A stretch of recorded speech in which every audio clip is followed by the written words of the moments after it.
Two Shriji food. હું છું મનીષા ઠક્કર. આજે આપણે બજારમાં મળે એવી રોલ કટ કુલ્ફી કેવી રીતે બનાવવી એ જોઈશું. અને આજે આપણે 4 અલગ અલગ ફ્લેવરની કુલ્ફી બનાવવાના છીએ. તો ચાલો આને બનાવવાનું શરૂ કરીએ. તો કોઈ પણ કુલ્ફી બનાવતા પહેલાં સૌથી પહેલાં તો એનો બેઝ બનાવીને તૈયાર કરવાનો હોય છે. તો આનો બેઝ બનાવવા માટે એક જાડા તળિયાવાળી કડાઈમાં 1 લીટર ફૂલ ફેટ દૂધ ગાળીને લેવાનું. તમે જ્યાં પણ રહેતા હોય ત્યાં જે પણ કંપનીનું ફૂલ ફેટ દૂધ મળતું હોય એ લઈ શકો છો. અને જો તમે ગામડામાં રહેતા હોય અને ત્યાં જો તમને ચોખ્ખું ભેંસનું દૂધ મળે તો કુલ્ફી બનાવવા માટે એ સૌથી બેસ્ટ રહેતું હોય છે. હવે જો તમે જ્યાં રહેતા હોય ત્યાં પાતળું દૂધ આવતું હોય તો શું કરવું એ પણ હું તમને આગળ વિડીયોમાં જણાવીશ. તો જે 1 લીટર દૂધ આપણે ગાળીને કડાઈમાં લીધું છે એમાંથી 2 ચમચા જેટલું દૂધ એક વાટકામાં લઈ લેવાનું. અને આની સાથે જ આપણે 1 ચમચા જેટલું દૂધ બીજા એક વાટકામાં પણ લઈ લેવાનું છે. બાકીનું દૂધ ગરમ થવા માટે મૂકવાનું.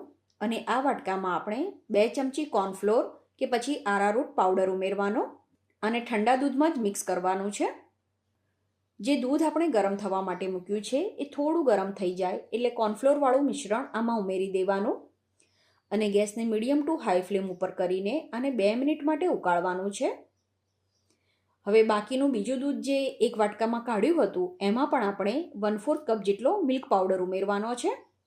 અને એને પણ સરસ રીતે મિક્સ કરી લેવાનું.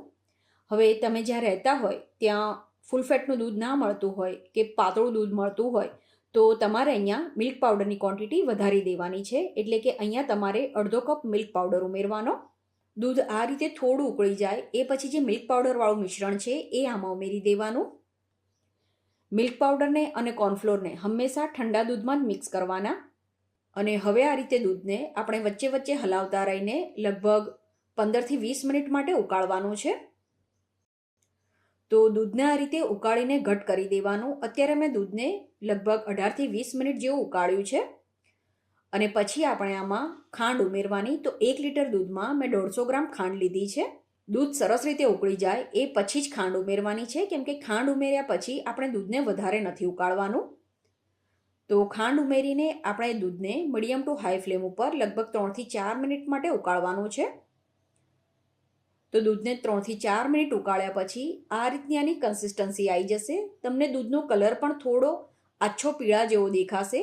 સાથે જ આ રીતે ચમચા ઉપર કે સ્પેચ્યુલાની ઉપર એકદમ એનું લેયર થઈ ગયું હશે.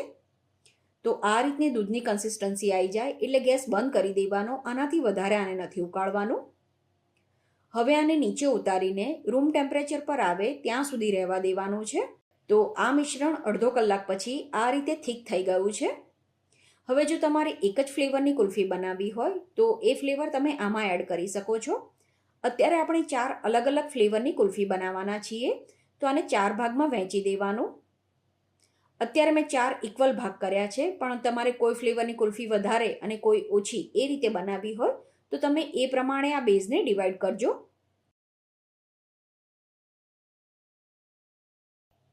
તો સૌથી પહેલાં આપણે અંજીર વોલનટ કુલ્ફી બનાવવાના છીએ. તો એના માટે મેં અંજીરને લગભગ અડધો કલાક માટે પાણીમાં પલાળીને રાખ્યા હતા. અને પછી એને મિક્સર જારમાં લઈને આ રીતે અધકચરા વાટી લીધા છે. તો અત્યારે મેં 3 અંજીર યુઝ કર્યા છે. હવે કુલ્ફીના મિશ્રણનો એક ભાગ આમાં એડ કરી દેવાનો અને આને સરસ રીતે મિક્સ કરી દેવાનું છે.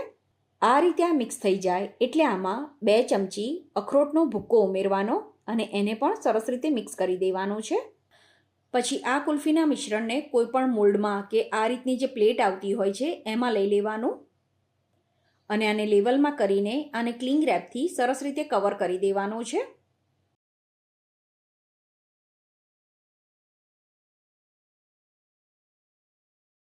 કેસર પિસ્તા કુલ્ફી બનાવવા માટે આપણે કેસરને 9 સેકા ગરમ દૂધમાં પલાળીને રાખવાનું છે.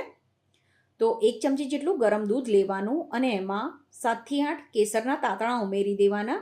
અને જ્યારે પણ તમે કેસર યુઝ કરો ત્યારે સારી ક્વોલિટીનું યુઝ કરશો તો એનો ટેસ્ટ અને કલર બંને ખૂબ જ સરસ આવતા હોય છે.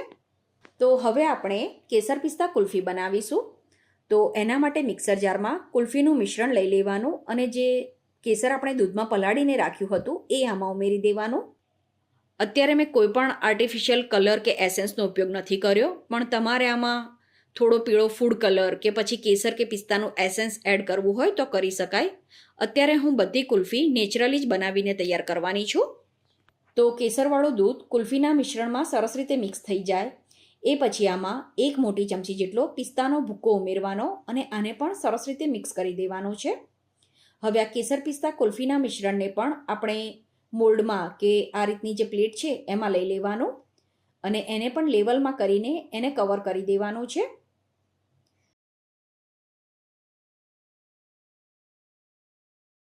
ત્રીજી આપણે બનાવીશું ઘરમાં બધાની ફેવરેટ માવા મલાઈ કુલ્ફી. તો માવા મલાઈ કુલ્ફી બનાવવા માટે આપણે જે કુલ્ફીનું મિશ્રણ છે એમાં ફક્ત થોડો ઇલાયચી પાવડર ઉમેરવાનો છે અને આને સરસ રીતે મિક્સ કરીને આપણે મોલ્ડમાં લઈ લેવાનું અને પછી આને પણ કવર કરી દેવાનું છે. હવે આપણે ચોકલેટ કુલ્ફી બનાવીશું. તો ચોકલેટ કુલ્ફી બનાવવા માટે જે કુલ્ફીનું મિશ્રણ કઢાઈમાં વધ્યું છે એમાં આપણે ડેરી મિલ્ક ચોકલેટના 3 ટુકડા ઉમેરવાના છે અને આની સાથે જ 1 ચમચી કોકો પાવડર ઉમેરવાનો છે. હવે આ મિશ્રણને આપણે ગેસ ઉપર ચોકલેટ ઓગળે એટલું ગરમ કરી લેવાનું. તો હવે ચોકલેટને અને કોકો પાવડરને આ રીતે કુલ્ફીના મિશ્રણમાં સરસ રીતે મિક્સ કરી દેવાનું અને પછી આ મિશ્રણ રૂમ ટેમ્પરેચર પર આવી જાય એટલે આને પણ આપણે મોલ્ડમાં કે પ્લેટમાં લઈ લેવાનું અને એને લેવલમાં કરીને એના ઉપર ક્લિંગ રેપ લગાડી દેવાનું છે. તો આ રીતે આપણે બધી કુલ્ફીને કવર કરી દેવાની અને પછી આ કુલ્ફીને સેટ થવા માટે ડીપ ફ્રીઝરમાં મૂકવાની છે. તો તમારી પાસે જો આ રીતનું ડબલ ડોરનું ફ્રીઝ હોય તો એના ઉપરના કમ્પાર્ટમેન્ટમાં આ કુલ્ફીને જામતા 2 દિવસનો સમય લાગે છે અને તમારી પાસે જો અલગથી ડીપ ફ્રીઝર હોય તો આ કુલ્ફી 1 જ દિવસમાં સરસ રીતે જામી જતી હોય છે. તો હવે આ કુલ્ફી સરસ રીતે સેટ થઈ ગઈ છે.